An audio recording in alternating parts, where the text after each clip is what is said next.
Yeah. All right, we already got 10 minutes going out of this meeting. Let's go. I can't wait to tell guys in Tennessee that you do that better than they do. Half the amount of guys.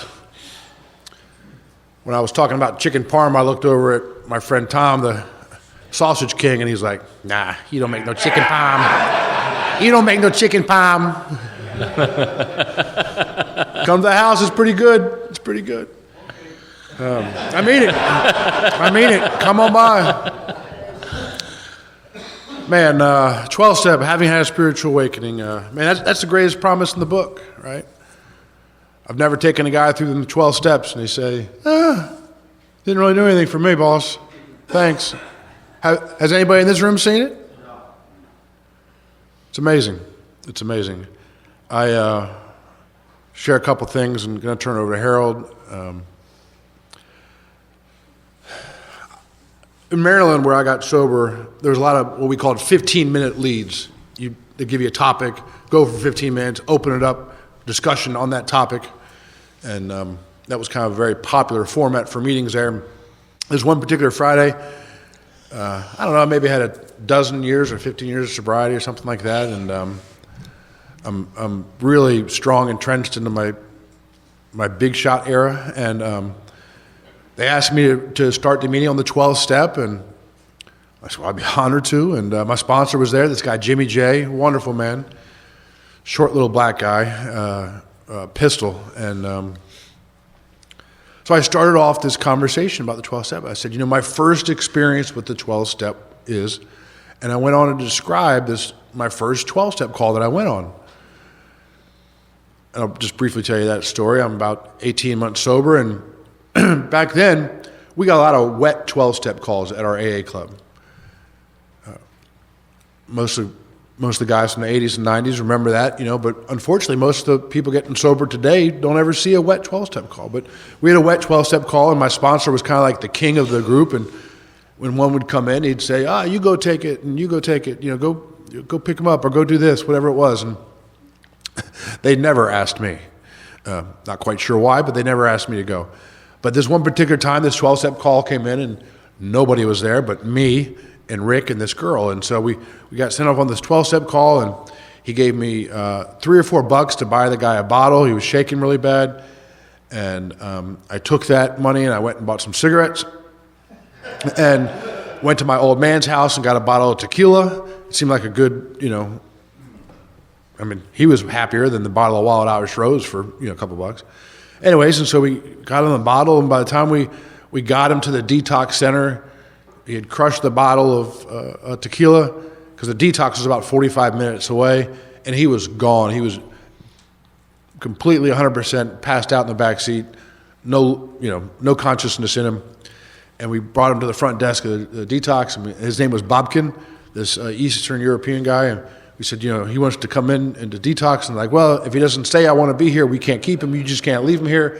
So we had to bring him back to life a little bit, and finally got him to say, yes, I want to be here. And as soon as he said that, we rolled out, ran down the hall and left him with him. And we're driving home from this. I can still see the scenario. There's this coming out of Washington, D.C., going up into Maryland. Along the Potomac River, there's this beautiful little parkway called the Clara Barton Parkway. And it was a fall evening. And the windows were down, and we're smoking cigarettes, and I'm just euphoric. My first 12-step call. As we're driving, I'm writing my story for the next edition of the Big Book, and I can't wait to come back and finally share at the next meeting, how profound this was, and really how great I am. And so we get to the next meeting, and I walk in the door, and I'm really excited to share, And there's the drunk, Bobkin. He beat me back to the meeting, and he's drunk in the meeting. Apparently, I don't have the healing powers I thought I had. And you know what my sponsor said when I complained to him, right? Everybody in this room knows. Did you stay sober? That's what he told me. And so, I'm going back to that meeting when I share that as my first experience with the 12th step. And so after that meeting, I get in the car with Jimmy. We're going to go smoke some cigars. It'll get better. It'll get better. I'm hoping.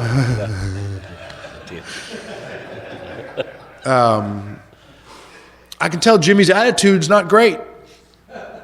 He doesn't say any kind words to me or anything. I was like, okay, and I said, hey, after a couple of moments of uncomfortable silence, Jimmy, what'd you think of my lead? And he said, that was awful. I said, what are you talking about? And he'd never been angry at me. He had never said, he was a sweet man, never really challenged me very hard. And I can still see his face of disappointment as he got out the door. He said, your first experience with the 12-step was as a recipient. Don't you ever forget that. I was like, wow. And I've never forgotten his face. I've never forgotten him telling me that. Harold's talked a lot about Tom I. If I sound like my sponsor. If you've never heard of Tom I urge you to go on to one of the taping sites. Tom I was just an icon in Alcoholics Anonymous for 40, 50 years. I'm not going to tote him too much, but listen to some of his talks, especially on traditions. So I had, as I told you, I train wrecked my life. Scott sponsored me a couple years go by. I'm getting things back together. And every year I go down to Nashville, because I'm still living in Maryland. I go down to Nashville to pick up my chip with Scott. Scott's my anniversary about a week apart. And we go fishing a lot. We go to treatment centers, all that good stuff. And so I'm getting ready to come down, and Scott says, man, he calls me up and says, man, I made a mistake. It's not a good week to come down. Tom's coming down for 4 or 5 days. We're going to do 4 or 5, treatment centers, and Tom's going to talk 4 or 5 times, and, I'm going to host Tom all for the 4 or 5 days. Not a good weekend. I said, well, it sounds like a really good weekend to me.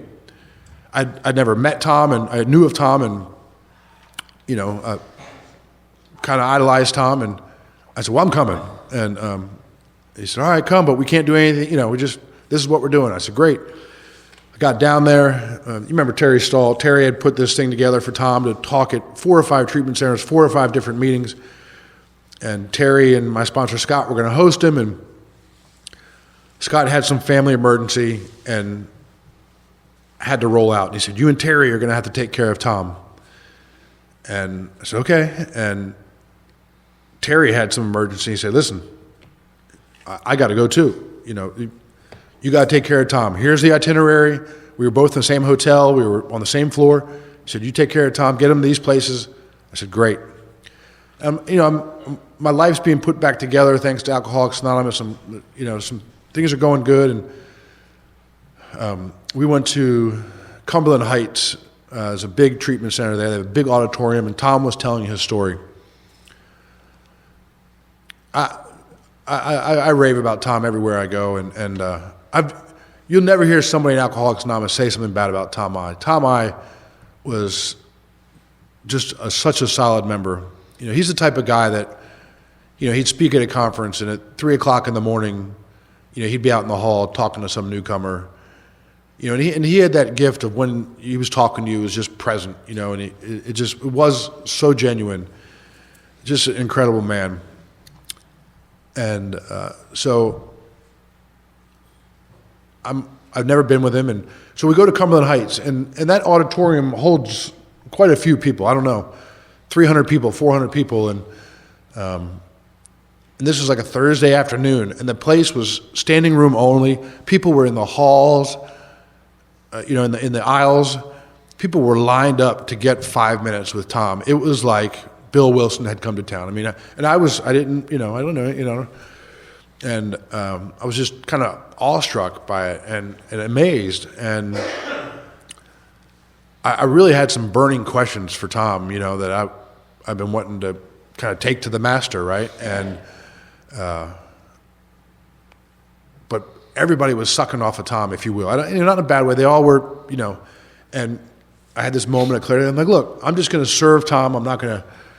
And he let me participate some in the meetings and stuff, and it was a lot of fun. And I was just amazed at how many people came and sought after Tom for his guidance. And the very last night, Saturday night, we're walking down the hall to the hotel room, and he was so wise. And he looks at me and he says, "What is it, son?" And I said, man, it's late. I know you don't have anything left. He said, come on in and sit down on the bed.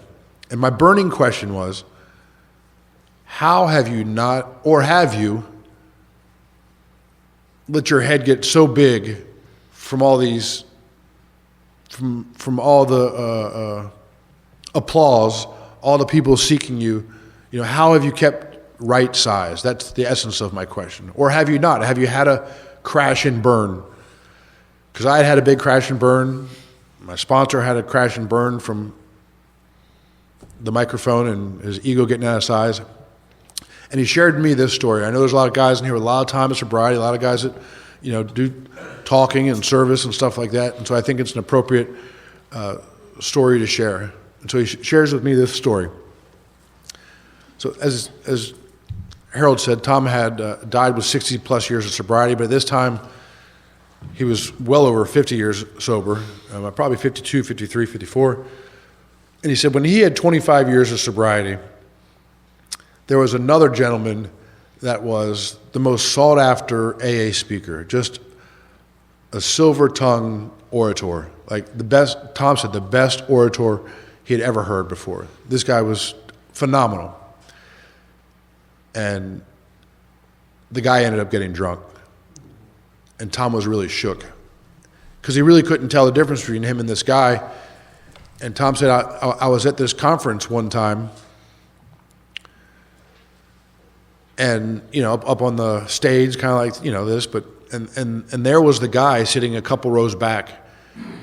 Tom hadn't seen him in years, and he didn't look great. And as soon as Tom had made eye contact with him, he looked at his shoes, and Tom knew that after the conference, the guy was going to bolt out of shame.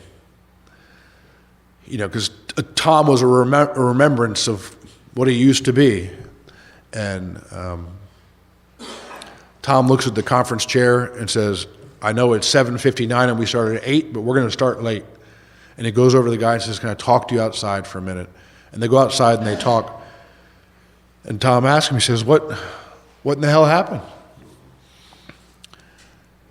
And the guy said, I let the podium become my home group. In other words, he stopped making coffee. He stopped being a servant. He stopped going to jails. He stopped going to treatment centers. He stopped sponsoring guys. He stopped doing this 10, 11, and 12 work. He just got in love with his own voice and got drunk again. That story is so profound to me. All throughout our book, it talks about what our job is and how we're supposed to be servants. And I want to talk a little bit about the practicing the principles in all our affairs part of this step. I've shared with you a lot of some of the business failures I've had. And all of the business failures I've had have been because those business endeavors were about getting rich. That was it. But I have a little bit different experience in this last business endeavor. 10 years ago, I've always been in the printing business. 10 years ago, my business, the business I was in, the printing business, the vice president's wife died tragically, 40-something years old. And we're a pretty big commercial print shop, 50, 60 employees. And we turned the place upside down to print some really incredible stuff for his wife's funeral.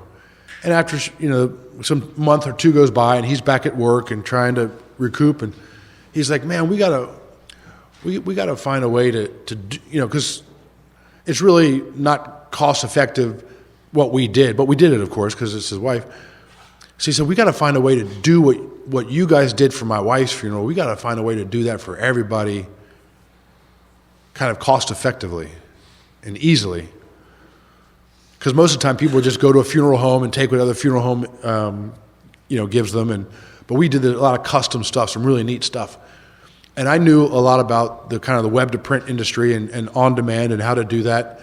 And I said, I think I know how we can do that. And we came together and we built this little business called Funeral Prints.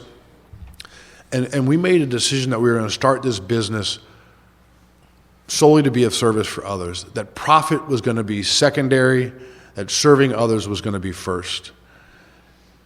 And it just blew up, and it became really successful. And 4 years ago, we sold 80% of it, and I still own 20% of it. We do it right outside of Chicago in Indiana, and we've kept those principles.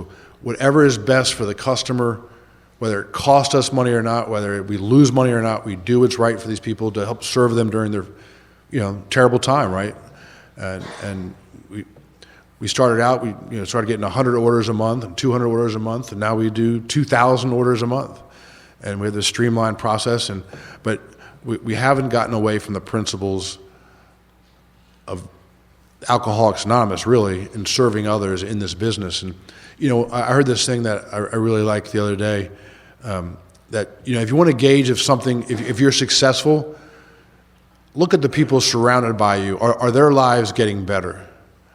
And as a result, that business being successful, when we sold it, we were able to help this woman that used to work for us. She still works for us. A single mom, always struggled her whole life and always drove some, beat up hoopty, put together by duct tape and bubble gum and paper clips, and she'd commute an hour and a half each way and often get stranded. And we were able to buy her brand new first car. It wasn't a Mercedes or anything. But it was a brand new Kia. She didn't have to worry anymore about breaking down with her kids, and we were able to do that for her only because of that business. And as a result of that, it's flourished. And now the people that work for me in the Chicago area, I can tell you that the 4 girls that work for me there, all of their lives have gotten better because how we do business and how we treat them. And not just because we made a decision. We pay people more than the industry standard. We pay people for them to do their best and excellence, and we use all the principles to guide the business, and it's been really successful thanks to that. And but every business I had before that was totally based on self and getting rich. What time did we start? We have till 11, right?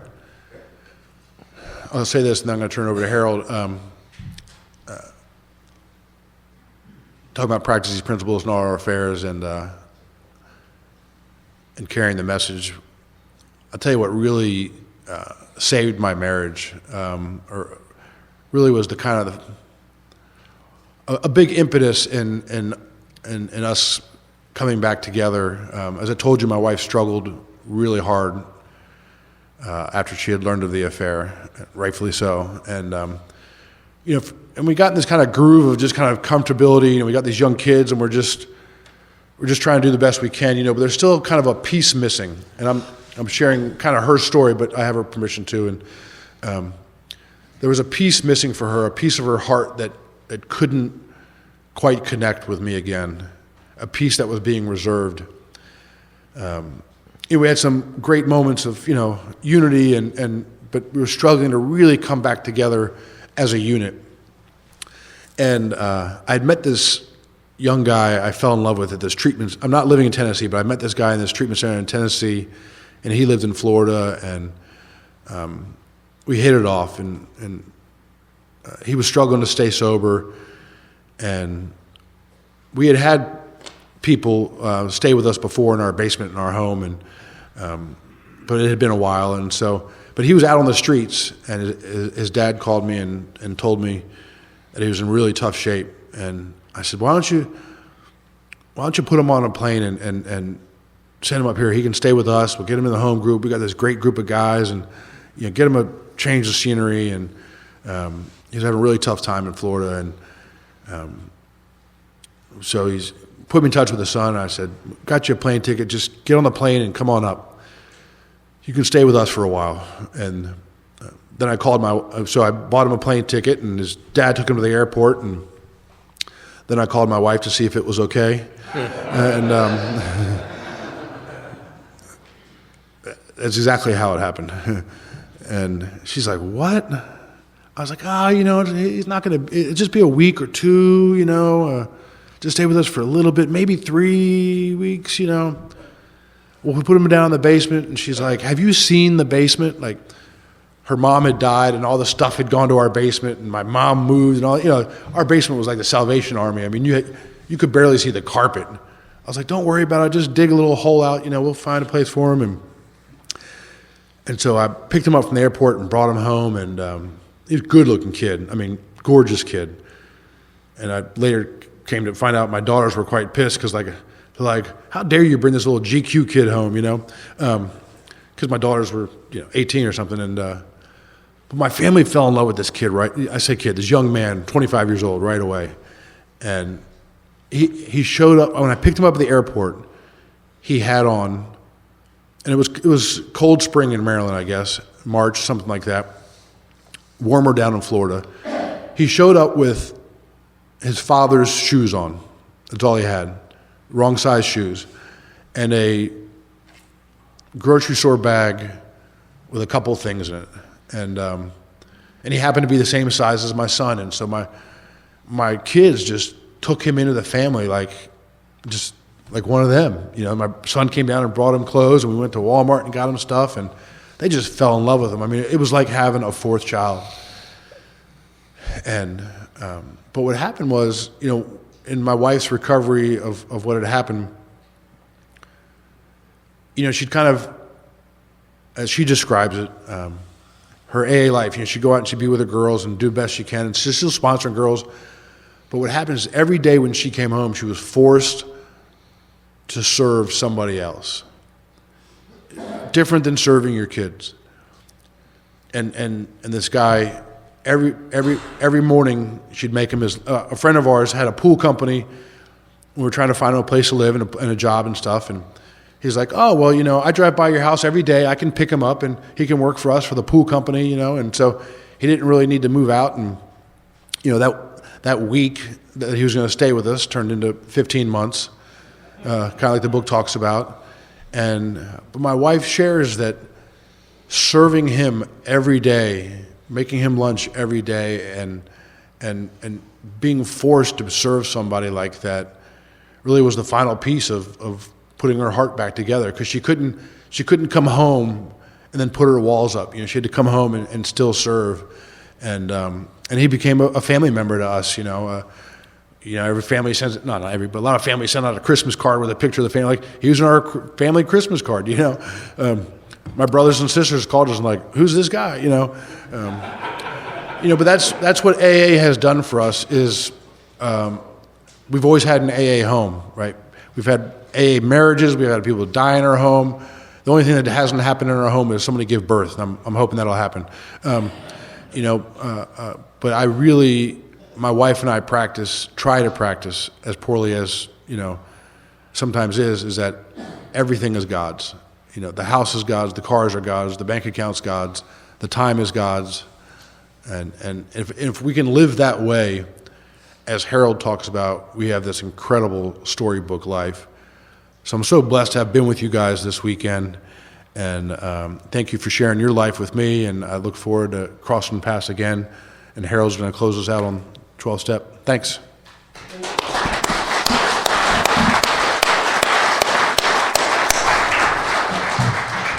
Thanks, John. And know the story well, know the young man well.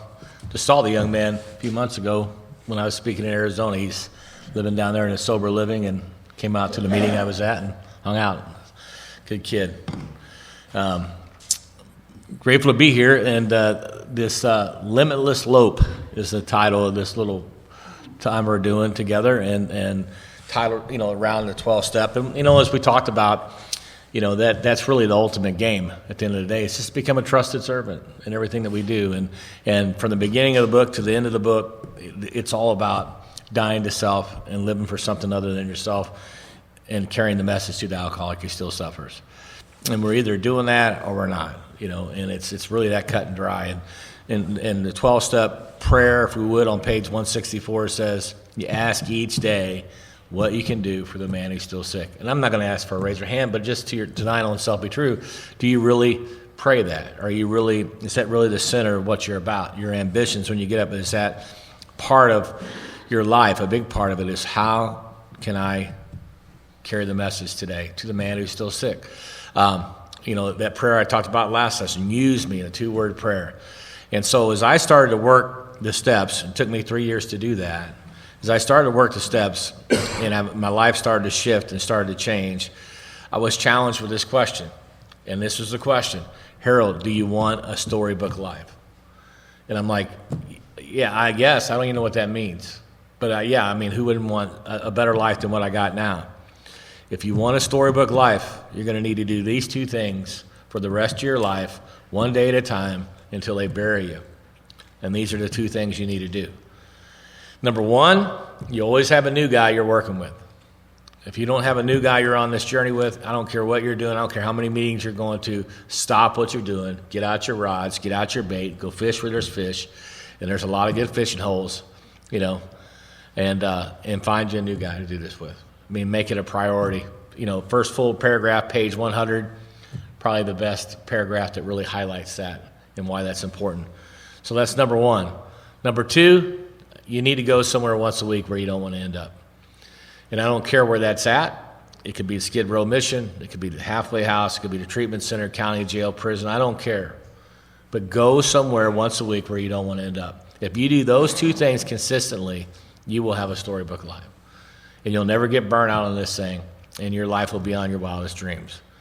And then he gave me an illustration that I'll never forget. He says, he took 2 cups, and he did this. He said, let me ask you a question, Harold. If I fill this cup all the way to the top, where you can't put any more into it, my question is, can I get any more in that cup?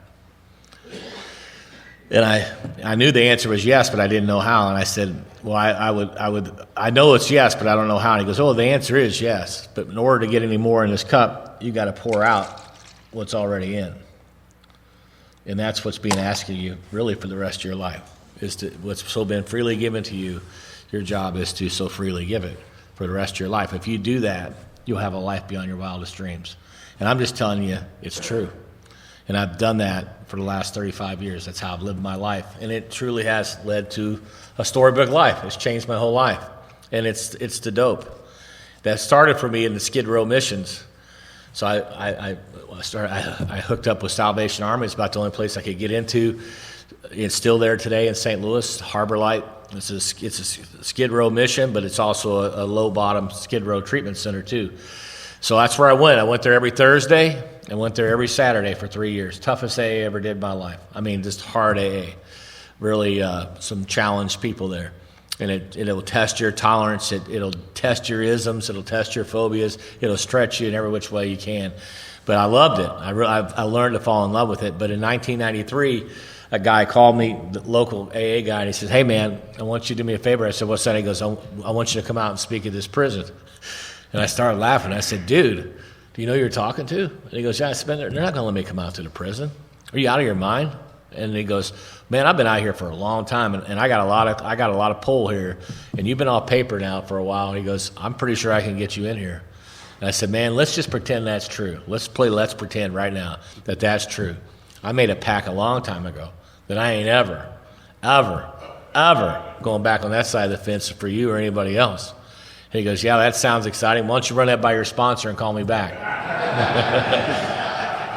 And so, long story short, they got me in, in 1993 to go at this little medium security prison outside of St. Louis called Gumbo, but you got flooded out in the flood of '93, so it was short-lived. It was there for a long time, but wasn't there much longer after that.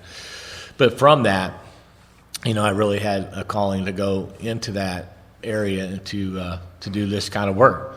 And so that started in a maximum security prison right after that. And I've been doing that ever since. So 75% of what I do in AA, I'm talking about my core foundational AA life, is I'm in a treatment center twice a week, in a prison once a week, and my home group on Wednesdays. That's been my AA for 35 years.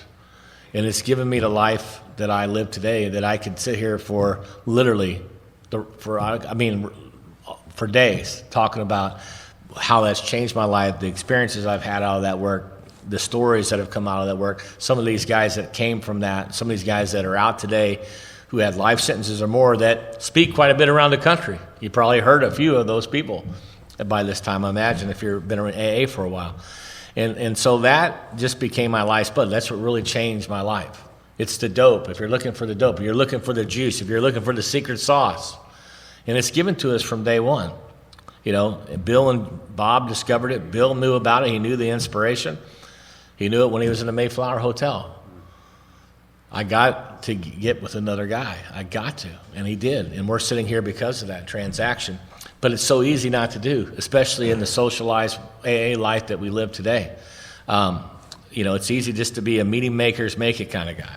Go to a lot of meetings, where there's all the people got time. And if a newcomer shows up once in a great while, it's like piranhas on him. You're lucky to even get a bite out of it, And you walk around and you just don't have. But if you go fish where there's fish, it's easy. I don't live here, but I promise you, if you gave me till tomorrow at this time, I would find the fishing holes and I'll have somebody to work with.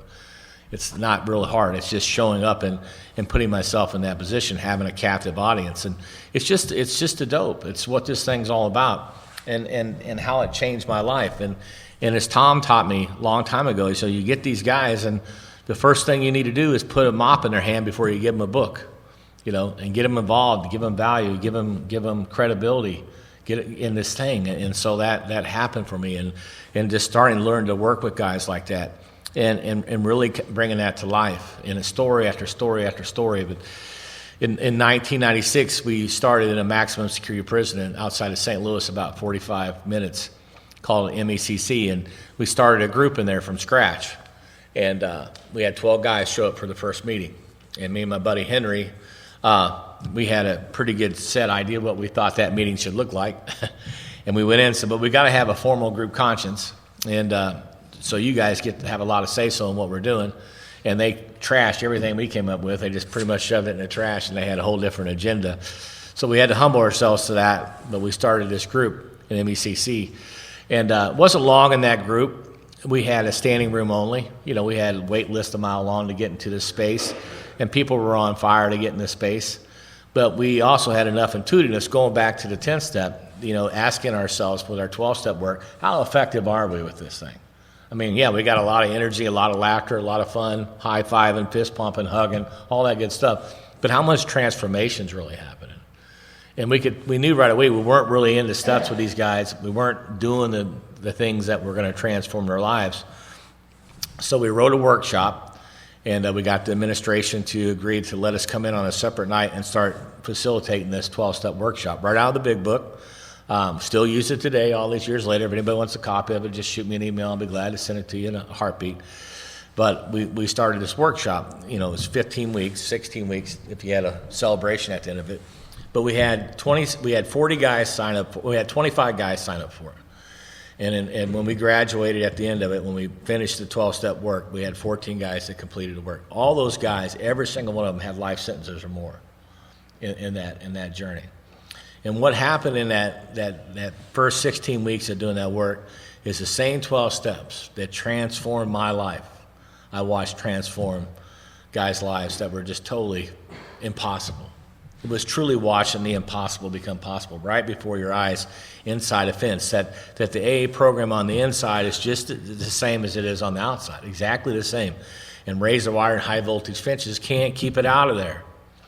And so we started this journey, and I could sit here all day and tell you the highlights of that, but I'll share one individual story because it was just so impactful, and it continues to blossom today. But this guy came into the prison group, and he came in just like everybody else comes into the prison group. He came in with his arms crossed and his head down, and he'd watch every once in a while. He'd look up. Why? Because he's listening with his eyes.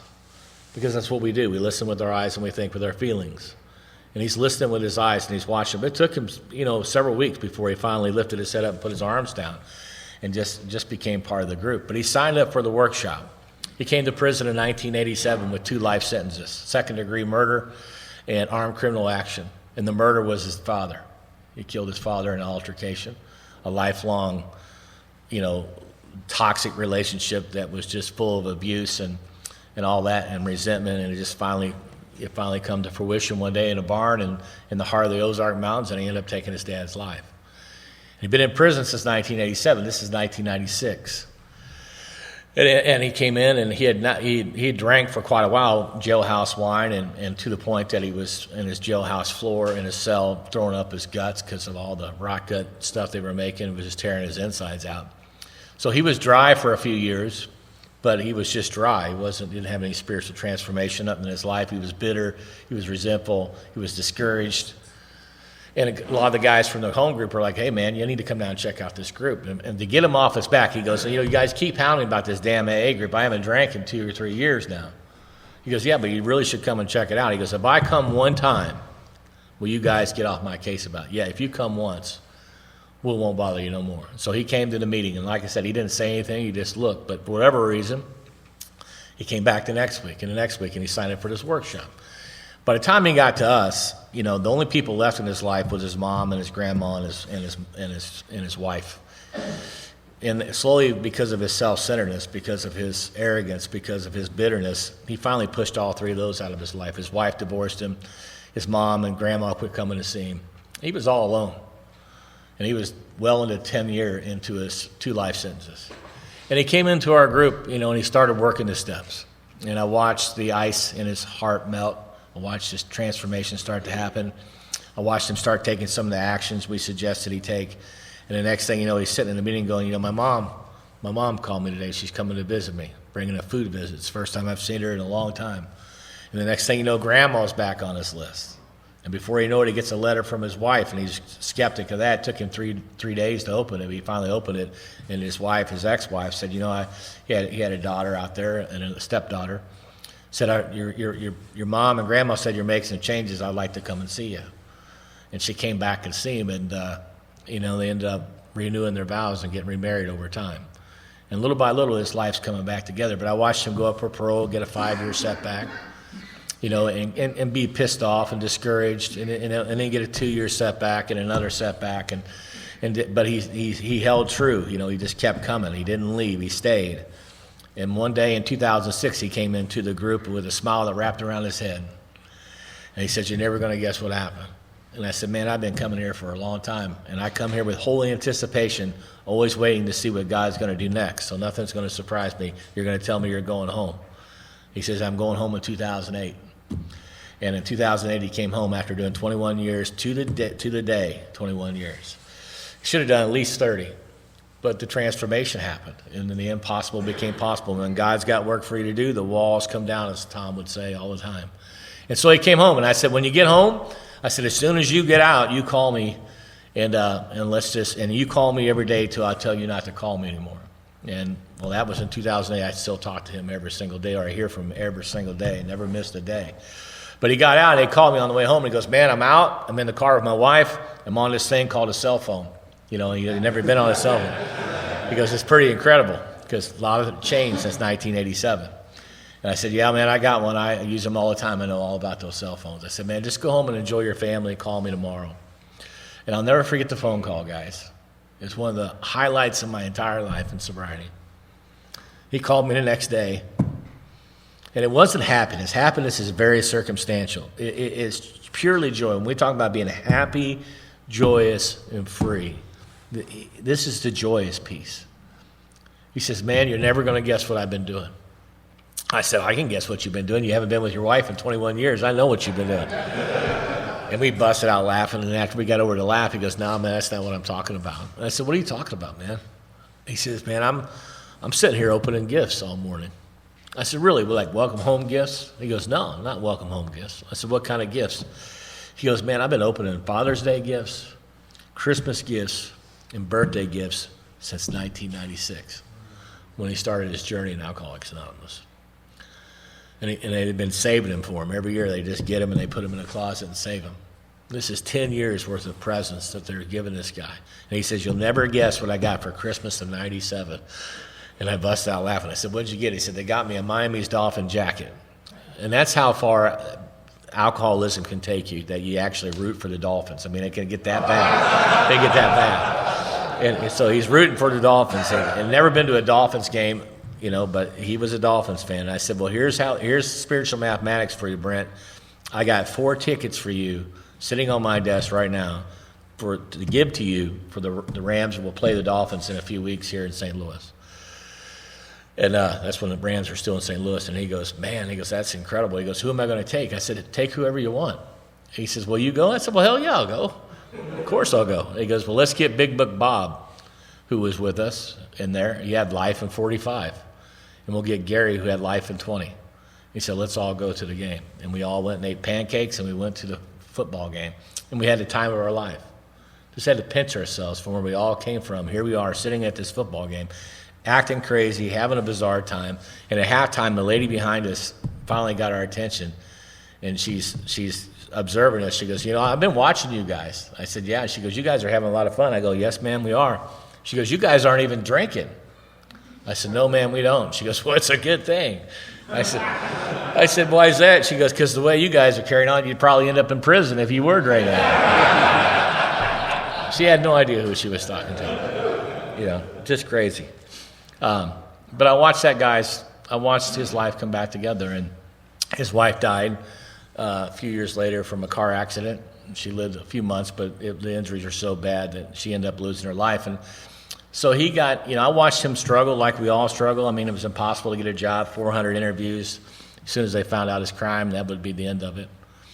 But he finally got an opportunity from a gentleman in the program, doing what John was talking about, gave him a shot.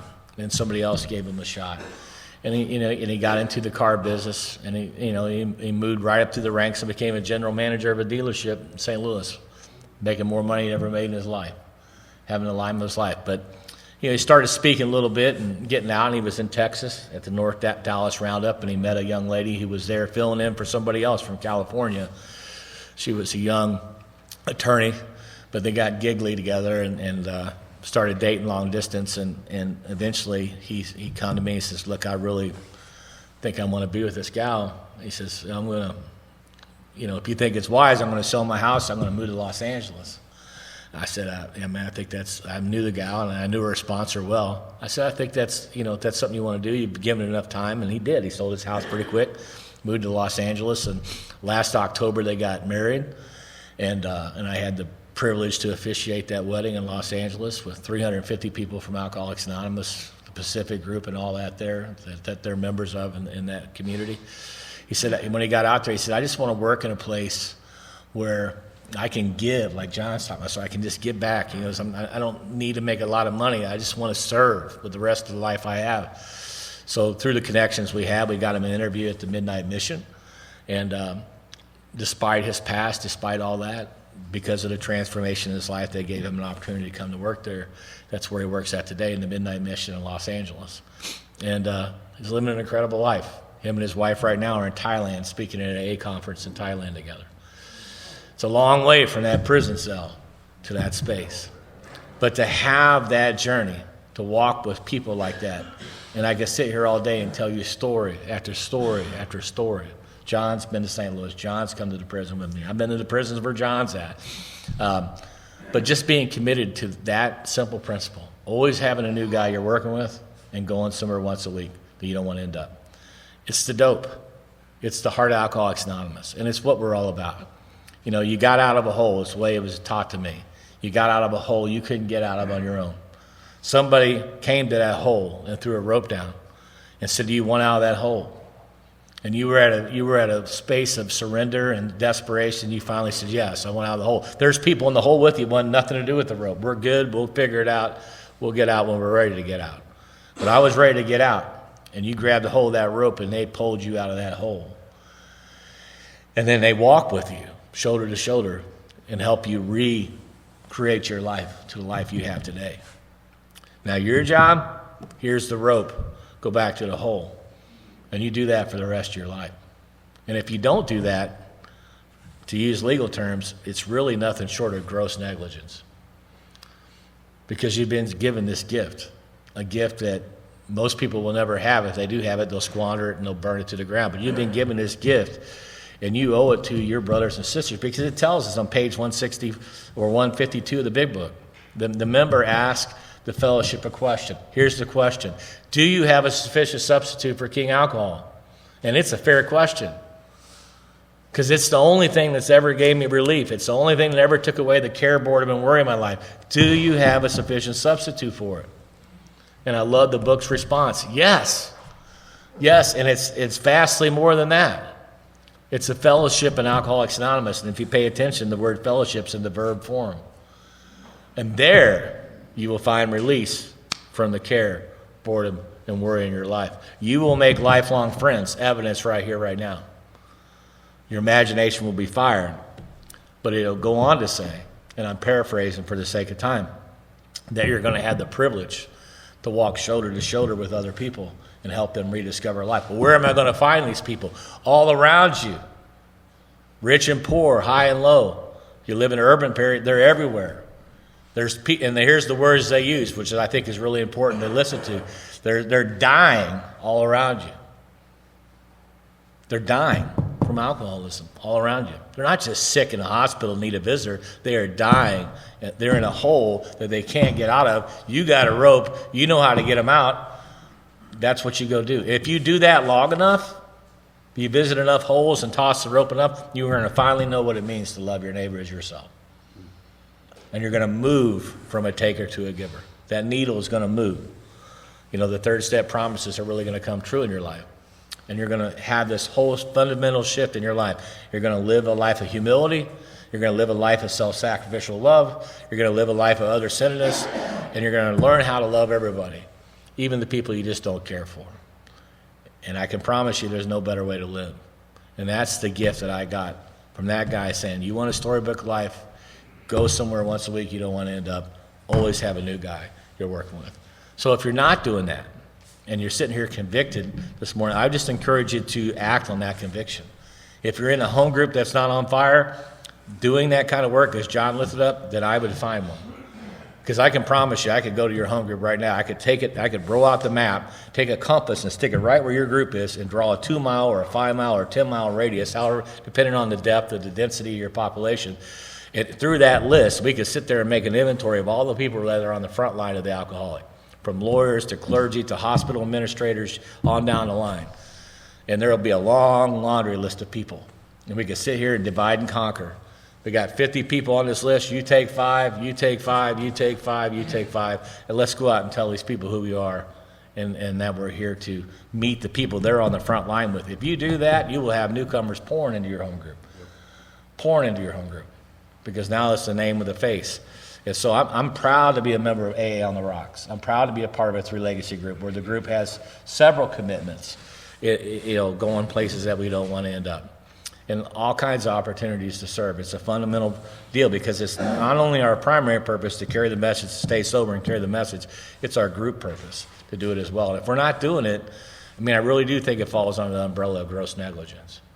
You know, people are dying all around you and you're just coming to get a cup of coffee and talk about the football game. Maybe you'll pick up somebody to sponsor. Maybe your group says, is anybody here willing to sponsor? Everybody raises their hand. And maybe there's a newcomer there that needs a sponsor. And once in a blue moon, you'll pick up somebody. But I'm talking about the new guy who's just dying. And knowing that 90% of them are never going to do this deal, knowing that they'll go on and burn their life in the ground, but you never know which one is going to be the one that's going to make a big difference in your life. And so I'm forever grateful that I was sponsored that way, that I was taught that way, because it truly is the heartbeat of what I do and still do, on fire to do. I wouldn't have it any other way. It's what gets me intoxicated.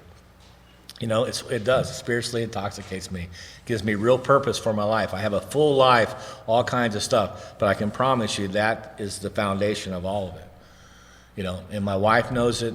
The people in my life know it, that, you know, the alcoholic is always going to be the center of my life because it has to be. My life depends on that. It just tells us that on page 14, you know, and what did his friend say? My friend emphasized that you got to work with other people. Emphasized it. Man, you got to do this. If you don't do this, it's a bittersweet thing. If you do it, you're going to enlarge your spiritual life. You're going to have a life beyond your wildest dreams. You're going to have a storybook life. You don't do it, you know, you're going to succumb to selfishness and self-centeredness again. You're going to end up drinking again. And for us to drink is to die. It's a bittersweet thing. You do one, you're damned if you do. You're blessed if you. You're blessed if you do. You're damned if you don't. And it's easy not to do. It's easy to get complacent. It's easy. You get this gift of sobriety, and then you go out and compromise, and you delude the gift that got it, and then you start living off imagination, memories instead of imagination. You're that used to guy you were talking about. So you got to stay on fire and have fun. You want to have fun? Get a bunch of new guys you sponsor and go to a group you've never been to in your life and stand at the door and welcome people to their own meeting. It's absolutely priceless. You 3 will know, or 4 will know what's going on. Nobody else will know what's going on. They're like, who the hell are those guys? I've been coming here for 20 years. I never saw those guys. Who are those guys? It's a lot of fun. You can have a lot of fun in this thing. But I wouldn't trade any of that for nothing. It's given me just absolutely an incredible life, and I'm forever grateful. I'm grateful to have a house that's a sober home. I have a spouse that embraces that type of life, and I'm forever grateful for it. She's praying for you guys. She was blessed with the roses. She thanks you. I thank you. I was at one of these a few weeks ago in Oklahoma, and we had a meeting before the meeting. So they came in. It was outright mental defects in Oklahoma, and I was there with one of the guys I sponsor leading it. But they brought us in early, and we went to one of the guys' house, Cliff's. You guys know Cliff and Lori. Went to their house, and they had probably half the people that were at the retreat, 140 guys. Half of them were at this house meeting. But they were able to bring their wives or their girlfriends if they live local. And I remember this guy's name was DC, and his girl was there. Her name was Michelle. And they just called on her randomly. Said, Michelle, what do you think about all this? And she's kind of new to all this. And she goes, I always get excited about it because when DC comes to these things, when he comes home, he's pretty good for about 2 weeks. And everybody was dying laughing. 2 weeks. I said, hopefully we can push it to 3. So I don't know how transformed your life will be after our time together, how our time, synergy and what that'll burn you. I hope it's more than 2 weeks. I hope it pours into your lives and either rekindles a fire that's already going, makes it burn brighter, or if it's just almost out, that you go home and get a bellow. This is a bellow to blow that and get that spark going. And nothing does that better than one alcoholic talking to another. And that was the gift that keeps on giving, and it truly does. So I'm blessed to be here. Thank you to everybody for inviting John and I to come and be a part of your weekend. The one-on-ones, we had a lot of those. The friendships, the exchanges of numbers. We know we'll see a lot of you guys many times in the years to come. We look forward to those encounters. The Bears Packers will have a new meeting for us. The Chief Packers, all that. We'll have a lot of fun with that. I guarantee you. We'll be talking some smack. And maybe one day he'll have a Commander's jersey on. Then we know transformation is truly happening. That's all I got. Thanks for having me.